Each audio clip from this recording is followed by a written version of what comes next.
Welcome, everyone, and thank you for joining us today. I'm Benedetta Ghione, Executive Director of Art Dubai, and I'm the moderator of this session, which is also the final of the forum, so we're very excited to be here. We're thrilled to have you for what promises to be an engaging and thought-provoking discussion on the evolution of curation in the digital age, examining how curators, artists, and cultural leaders can adapt to future technologies and engage a diverse global audience. This discussion will address the impact of emerging technologies, understanding the evolution of audience behavior, and how cultural narratives are shaped in an increasingly interconnected world. We'll also explore the evolving landscape of curation and how curators can adapt and engage diverse global audiences. First of all, I'll introduce our wonderful panelists joining us today. So starting with our host, the Executive Director at the Museum of the Future, Majed Al-Mansoori. Yes. Majed oversees one of the world's most visionary institutions where we're lucky enough to be today, and where technology, art, and innovation converge to shape our collective imagination. He will share insights on bridging regional and global perspectives through the museum's work and curation within a space. Next up, one of the pioneers of digital art, Refik Anadol, who uses data, machine learning, and immersive environments to reflect on the transformative power of machine intelligence in the arts through his practice. Let's clap. He's joining us today. And finally, Hugh Forrest, who serves as the co-president and chief programming officer for South by Southwest.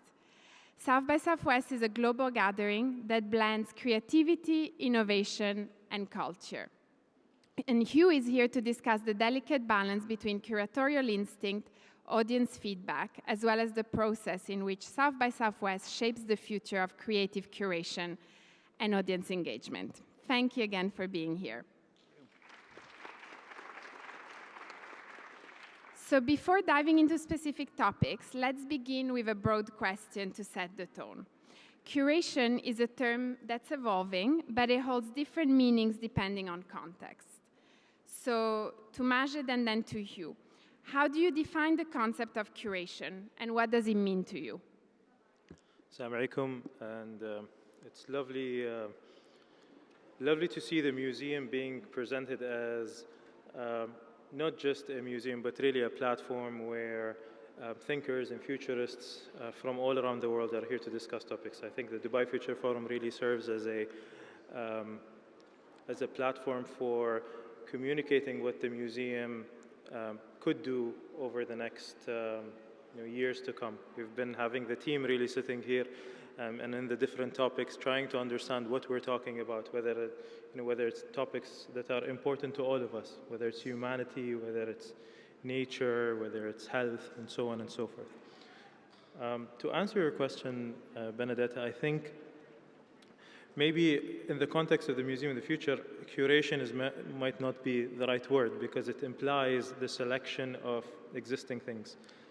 At the museum, we are creating things from scratch. And that just didn't start with the opening with the museum. That started 10 years ago when the museum was a temporary structure at the World Government Summit, and we had to experiment on how to create a compelling topic about the future, whether it was the future of food, whether it was the future of government, whether it was the future of health, and so on and so forth.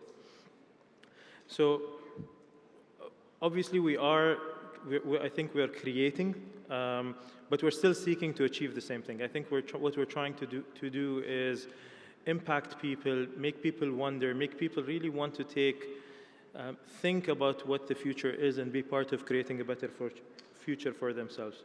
It's about choosing the right themes that are relevant, and for us at the museum, the relevance is global. It's about, Dubai is a crossing point of people from all around the world. So our audience is not just people residents of Dubai, but really people from all around the world. Thank you. And Hugh, how do you think about this? Thank you. Well, I'm really excited about this question because I think we have three very different perspectives on this idea of curation, and it is always good when speakers disagree and have different perspectives. From a South by Southwest perspective, and particularly with what I'm involved a lot in terms of the conference portion, i.e. panels and presentations, when we think about curation, it is really much more about community engagement. How can we engage the community to understand what they are interested in and reflect that back to them in our programming? I think this very much reflects what we've seen in the last 5, 10, 15, 20 years with growing web culture, however you want to phrase that, which is the erosion of top-down systems and more bottom-up systems. And again, trying to understand the community, reflect the community, works very well with us with South by Southwest. We have a system which we'll talk about a little bit later called the Panel Picker, which gets lots of speaking proposals. This is also how we get content for our music festival, for our film and TV festival. Let me also say that it is certainly much more nuanced than that. It's not entirely about the community. It's the community and how we see the community and what we, kind of putting a little bit of guardrails on that. But again, from my perspective, it is much less, it's trying to break down these barriers between curator and curated, between panelists and audience, to understand that we're all kind of this one environment and one ecosystem. And again, the more we can listen to the community, the more we can understand the community, and the better tools we have to do that now, the stronger we can become. And whether you're a conference, whether you're a business, whatever kind of organization you are, I feel that the more you can interact, engage, understand, reflect your community, the stronger you are. And that is certainly our perspective on this idea of curation. Yeah, I think that's such a fantastic point, and I think we'll keep touching upon it, this idea of co-creation, right, which obviously is so critical to your work as well, Refik. So Majed, you talked a little bit about the inception story, I guess, of the Museum of the Future. Now we're here in what is very much a kind of physical, permanent building. So let's start from here. This is a space which seamlessly blends innovation and creativity. How have you thought about and used technology to captivate and, I guess, inspire your audiences? If you don't mind, Benedetta, I'd like to explain through a presentation. And this presentation is really about taking you to the museum's experiences as they have been designed and intended for a normal visitor. I mean, of course, we're here at the Dubai Future Forum, so all the floors are utilized for different purposes.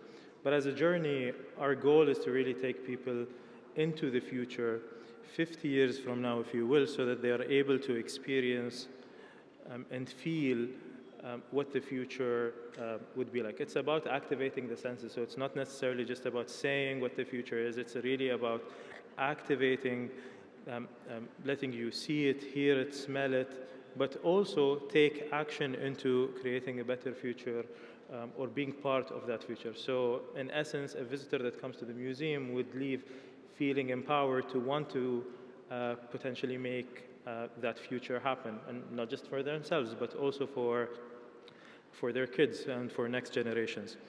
So that journey starts, I mean, we're currently in level 7, so level 5, which is 2 floors down, this is where the journey starts. You go through an elevator, which you might have seen in the ground level. It's a 4.5-minute ride that takes you, if you will, from Dubai to an orbital space station, Hope, that's 600 kilometers from Earth, and that's in the year 2071.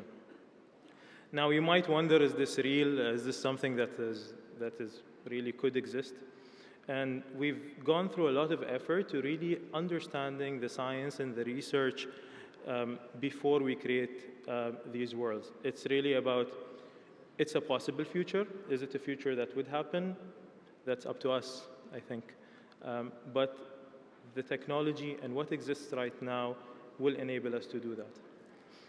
And I think to help answer part of your question, so how is technology used? And we've made a decision, a creative decision early on when working in the Museum of the Future to really use technology as an enabler rather than necessarily buying, the best technology out there. Because as many of you might know, 6 months from now or a year from now, there's a new technology. So we want the technology to help you feel something rather than it being the showcase.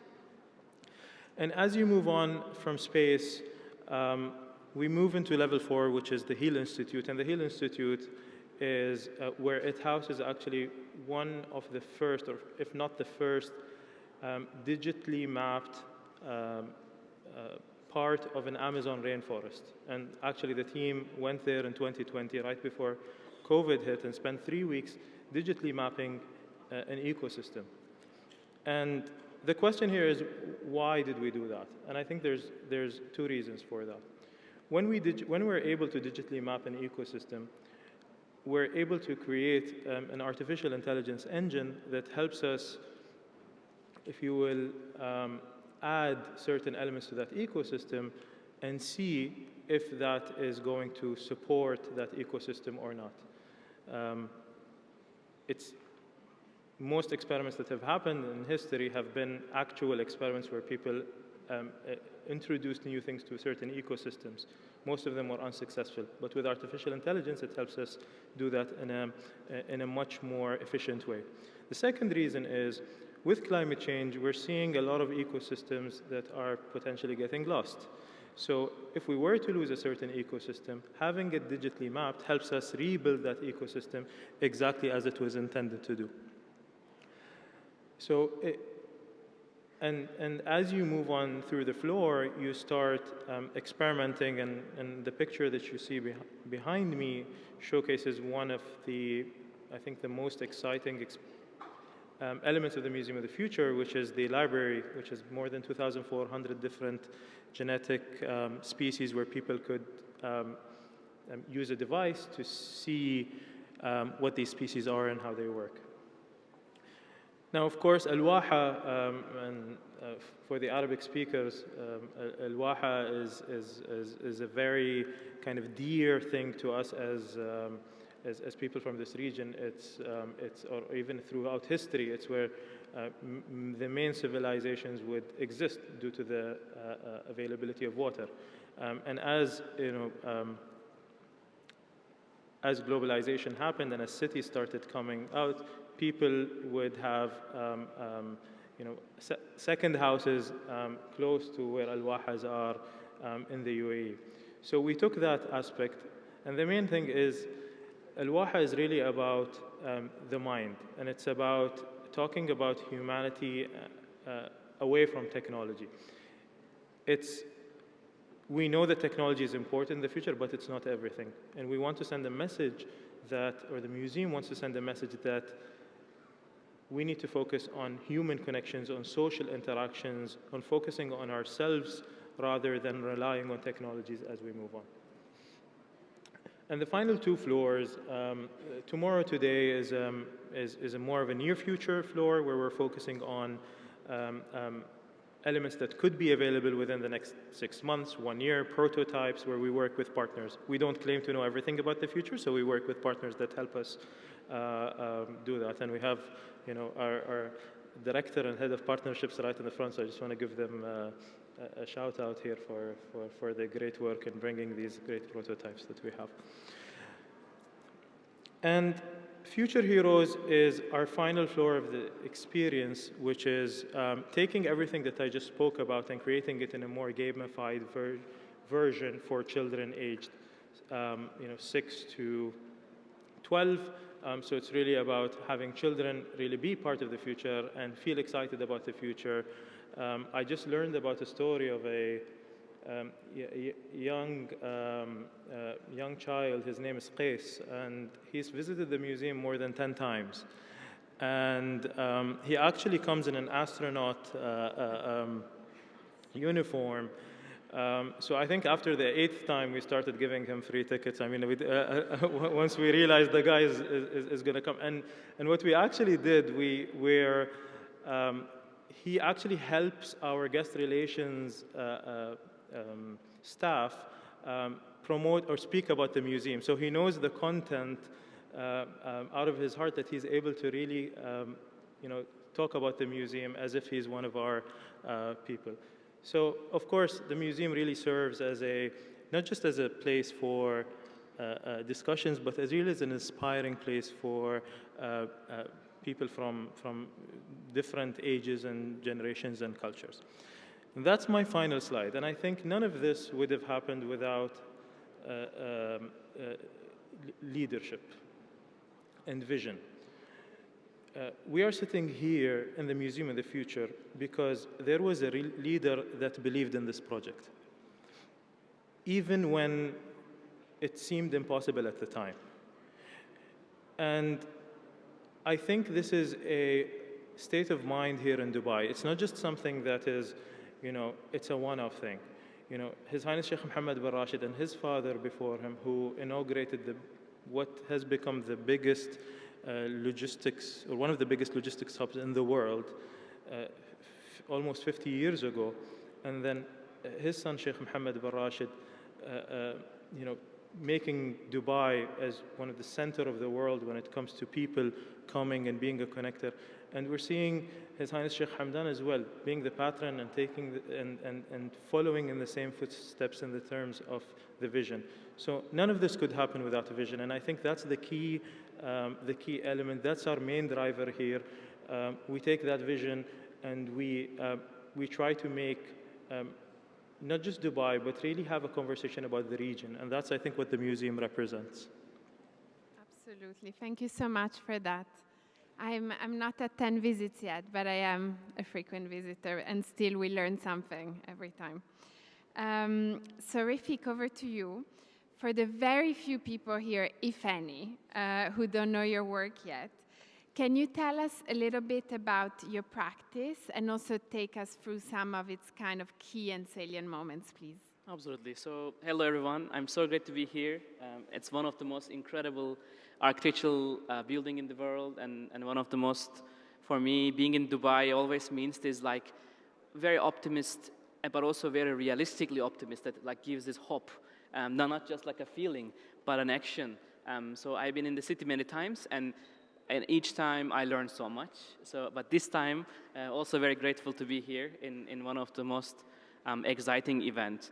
So I think I'm an artist using data since 2008. I think that's when I coined the term data painting in Istanbul, where I've been studying design technology and trying to understand things.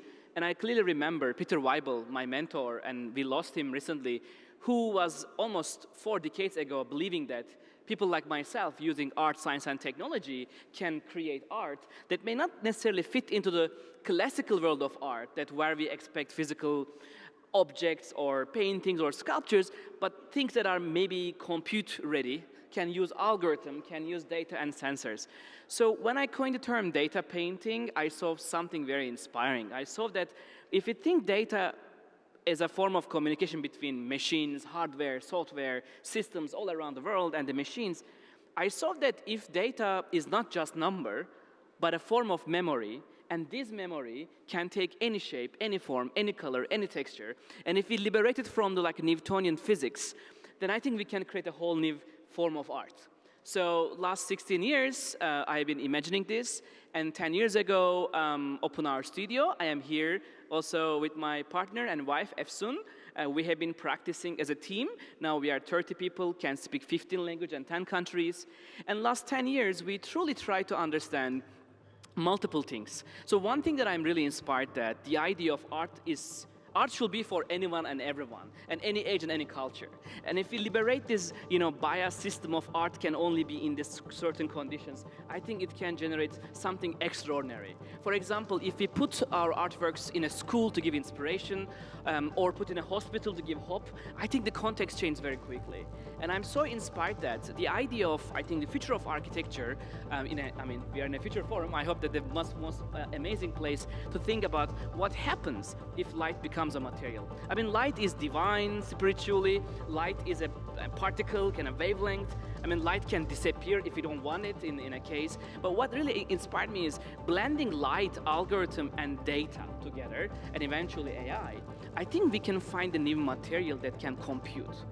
Of course, this also gets more inspiring that I hope that the future of architecture is beyond just concrete, glass, or steel. And if we blend architecture, light, data, I think we can find a new kind of a storytelling, a new form of art. So last 10 years as a studio, more than 72 cities in the world, we try to create works that always put the human in the center, not only machines, but always look for art, science, and technology, AI, neuroscience, and architecture.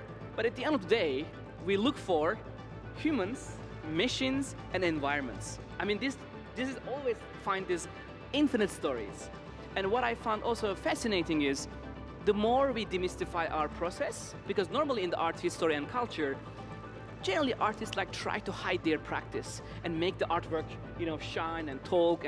But I think because of AI, as we all know that AI is transforming humanity, AI means possibilities, but I think possibilities come with responsibilities. So in our work, we always demystify the process, where data comes from, which algorithm we use, and why, and it just creates this safe and secure space. So all these artworks you are seeing in this short clip is kind of pretty much in the same ethos and values, and we only work with open source data, never touch private data, and only focus collective memories of humanity, which many cases, nature, space, urban, culture, things I hope that belongs to everyone, things I hope everyone cares about or have a connection with it. So I'm very grateful that over the last 10 years as a studio, we were able to practice these technologies, and grateful to be here with you to share more. Thank you, Refik.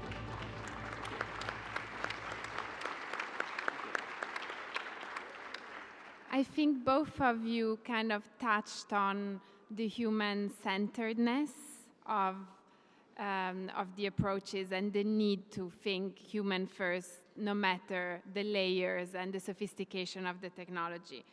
So Hugh, I guess a similar question. Obviously, South by Southwest is known for bringing incredible ideas to life, but you're also really known for staying very connected to your audience and attuned to them. So when you're thinking through this, do you rely on instinct, finding a way, or do you focus more on, I guess, data, on knowledge of what audiences may want? Do you balance both? How does it work? That is a great question. I think when we approach what we do with conference programming, we are a little bit of a mix of both, but again, this very, very community-focused approach with this interface we have called the South by Southwest Panel Picker. Now, we're talking about the future. This is not exactly futurist. We've had this panel picker interface for roughly 15 years. We implemented this in 2007, so again, had it for roughly 15 years. It is a big reason why and how South by Southwest has expanded into a lot of different verticals beyond just music, film, and TV, and technology. We now cover fashion, food, sports, all kinds of things that are of interest to what we call the creative community. The panel picker allows anyone around the world to enter a speaking proposal in the summer. So it's, again, engaged our audience. It's brought in a worldwide audience, an international audience. It's brought in all these different content verticals. When we get these ideas from the community, and we typically get about 4,000 ideas, We then post them on an interface where the community, other people in the community can vote on these ideas. And that provides data, as you're asking. We also have a committee that reviews these ideas, and we have staff that reviews all ideas. The reason to have those 3 separate inputs is we didn't want this to be the panel picker process to just be weighted to people who had strong social media followings. But we have this data, this voting interface open for roughly 3 weeks. People can go in, search the things they want, give it a simple upvote or no vote, comment on the thing, so it's very internet friendly. Again, creates engagement, brings in a global audience, brings in all kinds of new content verticals to South by Southwest. It is a marketplace for creative ideas. Again, we get tons and tons of proposals, and it's one of the things that's helped us expand to a lot of different fields. So again, I'm a strong believer that the community often understands what you're doing better than you understand what you're doing. Again, it's not binary that way. It's very nuanced. But again, the more we can communicate with our community in terms of what we are doing, the stronger the event becomes, the stronger the content becomes, and the better the experience of what we do at South by Southwest becomes. Amazing, thank you. And then back to you, Refik. So how can new technologies be leveraged to make art more accessible and engaging in non-traditional settings? So I'm thinking about public spaces, virtual environments, anything like that. Yes, so I think it's very clear that, I mean, we are in a museum of the future. Clearly the art making, art experience is completely changing. I want to show a couple of slides, if we can share the keynote. So I think I became the first artist in residence at Google 2016. This artist residency allowed me and my team to learn about AI, which I think now almost 9 years, but it feels like 90 years. Because if you think about AI, the development of AI, like almost every single morning there's one breakthrough, and most likely, I mean, this year Nobel laureate received Demis Hassabis and his team because of like protein folding, AlphaFold, like literally first time in the human history, Nobel Prize given to like an innovation and discovery for computation and biosciences. So I think it's very predictable that this also affects not only the science, but also art itself. So if we can share the keynote, I would like to show a couple of slides. So we have, last 10 years, we developed many installations, all of them focused on public art.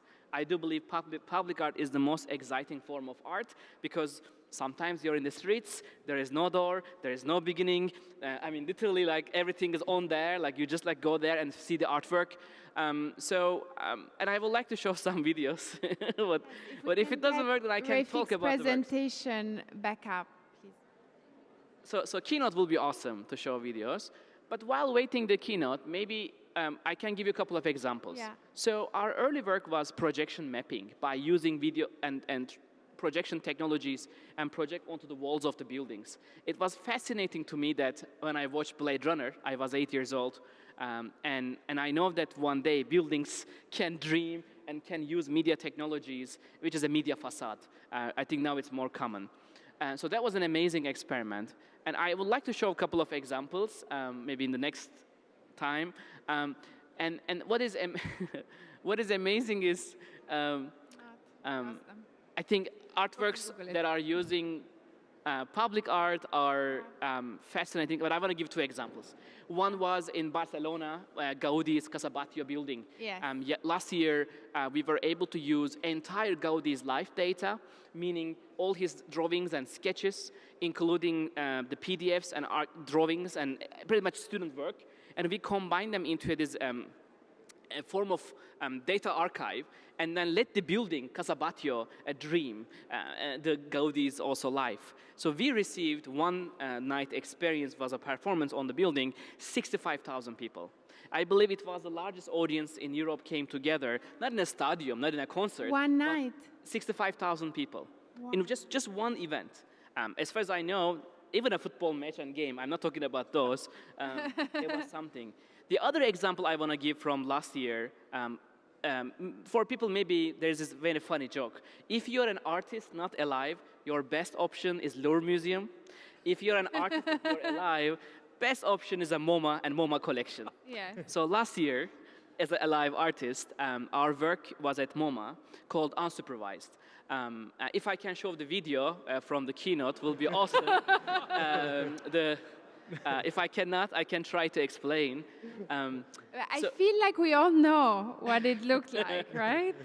So We have it okay, burned in our brains. So the artwork was using 138,000, all the artworks in the MoMA collection. Yeah. Thanks to Michel Coe and Paolo Antonelli, our curators, they invited to train an AI model, and also thanks to Jensen Huang and NVIDIA CEO and our collector and supporter, we were able to use two supercomputers next to each other and let the artwork dream 138,000 artworks. Yeah.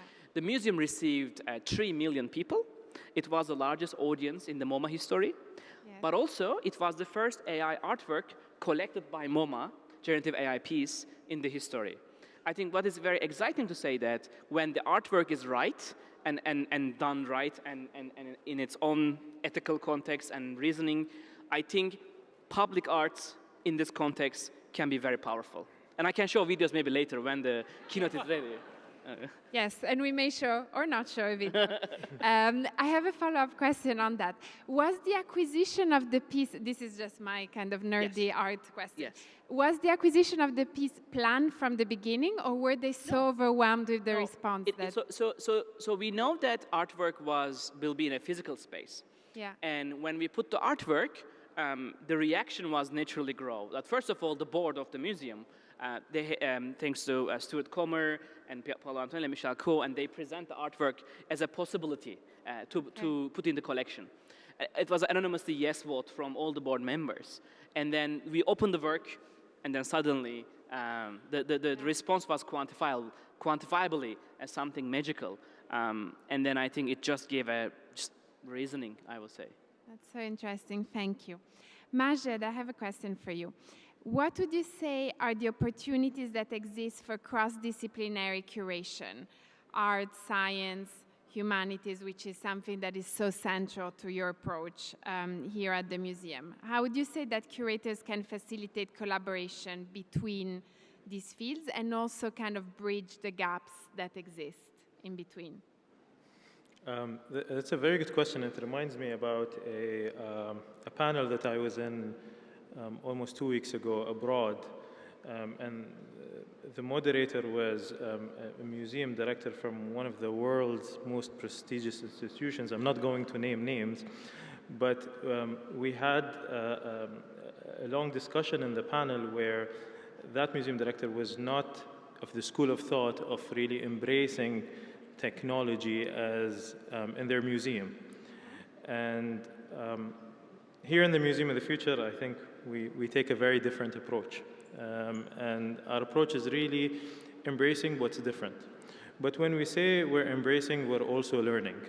And I think there's a lot to learn. And we are a young museum. We're turning 3 in February 2025. So, of course, there is a lot of learning. From the arts communities, we're learning, how to inspire and create a sense of awe to the visitors. From the humanities, we're learning how to narrate or how to create a compelling story for the visitors. And from the science, we're learning how to utilize technology to to showcase the science, combining all three things together. And I think that's what museums need to be about, whether it's today or whether it's in the future. We are a museum that's maybe different than other museums. I think we're one of the first institutions globally to take this approach, where we are asking every visitor to the museum to be part of the experiment, or this unique experiment that we are creating here. And what we've seen is, I think the numbers speak for themselves. We've been sold out every single day, more than 1,000 days since opening of the museum. And this is not to gloat, but this is really to say that there is an audience that's interested in this kind of in these kinds of experiences, into being immersed, into coming to a museum and not necessarily spending the whole day. They could spend an hour and a half and really have a beautiful experience and go on and do something else. And I think this has happened here in Dubai, and we're sitting here in this panel with like-minded, I'd say, artists and visionaries in their respective fields, whether it's from an art perspective or whether it's from a curation, from a platform perspective. And we all have the same, I think, goal. And for those of you who haven't visited South by Southwest, I really urge you to do that. And I think there's really interesting things to do. And I know Refik and the museum are doing some interesting things together. Maybe, we're not sure when to announce it, but we're really excited for doing this first of a kind experience together. Thank you so much. So as we're coming to a close, I wanted to think ahead, look ahead. Hugh, what do you see next for South by Southwest in terms of curating, bringing together global audience? What are the future trends that you anticipate in the coming 5 to 10 years? Hard question, I know. Well, I think we will, or I know we will continue to evolve in terms of the content we cover. 5 and 10 years is a long time away. So will it be quantum? Will it be flying taxis? Will it be something else? It will. What will not change, I don't think will change, is what an event like South by Southwest, what the Museum of the Future, what so many events do is bring people together, okay? We are an event that is largely about technology, new technology, and every year we rediscover that the most important technology is the oldest technology in the world, which is the power of face-to-face interactions. And I think that becomes even more powerful in our increasingly virtual, increasingly AI world. There's been great information in these sessions today, but there's been even greater connections downstairs on the first floor in the lobby of people meeting each other, making new connections, understanding the potential opportunities to work together. That's what I see as our future. Yeah, I mean, a lot of head nodding by this panel about the power of bringing people together. Majed, as Dubai is a hub of innovation and cultural dialogue, I wanted to ask you about some of the broader challenges in global curation. How do you, as the Museum of the Future, balance the mandate of bringing Middle Eastern perspectives to a global stage whilst engaging an increasingly global audience? While preparing for this panel last night, I was actually reflecting on something. I mean, growing up here in the UAE, I've been, or many people who have lived and grown up, have been exposed to so much cultural diversity that I don't think exists anywhere else in the world in such a concentrated area. And reflecting on that, I think this is what this museum is all about. It's not just a museum that is, it needs to speak to people from all around the world. But at the same time, it needs to be true to its roots. And I think that's why sitting in this beautiful space, and you see the Arabic calligraphy all around us, but also on the outside.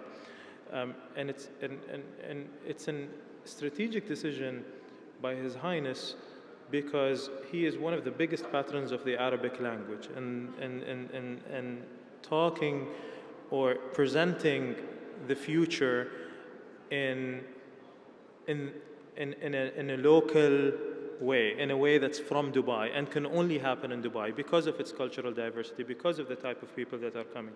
I think the museum has hosted 177 nationalities since opening.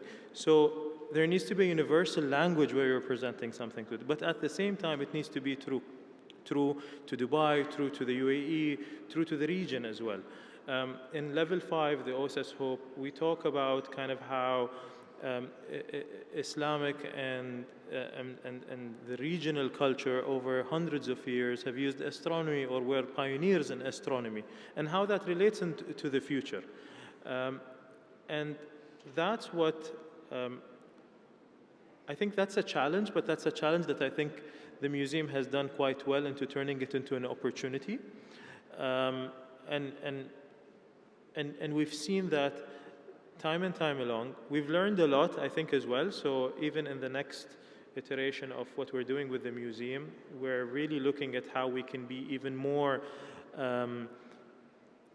let's say, to showcase a future that's not just, that's relevant to any person, whether you're from Tokyo, whether you're from New York, it doesn't matter. You're here and you're seeing a future that's important to you, that no matter where you're from, no matter where your language, that's why we're not writing so many things, because there's so many languages, so how can we communicate to everybody? So we want people to really feel what the future is here. Yeah, and that is very palpable, I think, in the experience of being in the museum. And so, Refik, for you, what is the next question that's keeping you up at night? And Yes. how do you ensure that the new generations stay engaged? Yes, so first of all, super excited about what Mr. Majed mentioned. We have a big surprise, and I'm so excited about it, and I think it will be something extraordinary, which I can't wait to share more. That's one, what is next. But and the other next is, can we show keynote? Sorry. Just 2 slides, really. If you can't, no problem. I think no keynote. Okay. The other next is, as an artist working with this medium last now 10 years, working with MoMA, Guggenheim, Museum of the Future, there is not so many places truly in the world that artists like myself can practice, or where they can try algorithms, data. Like training AI is a very big challenge. Like training AI for artists right now is very hard. And it's probably almost like impossible given the financial challenges of AI research. So I've been seeing this as a person myself, and I always think like what other colleagues are missing maybe in this field as well. So me and my partner Efsun together, we a couple of weeks ago announced the world's first Museum of AI Arts in Los Angeles called Dataland. So that's our really very exciting, a very humble institution, very maybe small its own context, but I do believe that it can say a lot. It is about the future of AI arts and ethical research, nature-friendly AI compute, and try to find people who may not able to work with these challenging technologies, but also bring together people maybe believes in human-machine collaboration. I don't believe future is only machines doing all the good work and all the creativity. It will be a very sad future, and I hope that we can find the balance between human and machines and introduce this possibilities and responsibilities together in the form of institution. So that's something we are working hard and can show more in a different keynote. If only we could get that presentation up. But I'm so happy to be here in this building that inspires the most. Thank you. So that's one of the teaser. But I'm very grateful to be here with you all, and thank you for giving a voice. Amazing. I think we went a little bit over time, but it was too good to stop. So thank you so much to our panelists for being with us today, and thank you for being part of this wonderful conversation.